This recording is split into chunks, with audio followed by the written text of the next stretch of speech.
অতিবৃষ্টিতে ক্ষতিগ্রস্ত জমি পরিদর্শন করতে এসেছিলেন আমাদের এমপি মহোদয় জনাব আলহাজ রফিকুল ইসলাম হিলালি কাকা। মাঞ্জা টাঞ্জা নিয়ে বের হলাম, যেতে হবে খানিকটা দূরে গোপালপুর এলাকায়।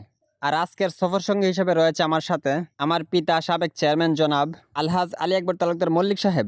আমরা অল্প কিছুক্ষণের মধ্যে চলে আসলাম গোপালপুর এলাকায়। সেখানে অনেকের সাথে দেখা হয়েছে। তীব্র গরমে হালকা স্বস্তির জন্য নিয়ে নিলাম প্রাণ ফুটিক্স। কেন্দ্র আটপাড়া সীমান্তবর্তী ব্রিজ গোপালপুর ব্রিজে বসে চুল ঠিকঠাক করতেছিলাম। সন্ধ্যার আগ মুহূর্তে চলে আসলেন এমপি মহোদয়। কেন্দ্র থেকে গুগ হয়ে নদী যুগে চলে আসলেন এমপি মহোদয়। মে মাসের 1 তারিখের ঘটনা। ব্যস্ততার জন্য ভিডিওটা লেটে আপলোড দেওয়া হলো। ওই দিন ছিল শুক্রবার, আর উনি কেন্দ্র থেকে বের হয়ে সরাসরি চলে গিয়েছিলেন মুজাফরপুর হাওরে, তারপর চলে আসলেন আমাদের গোপালপুর।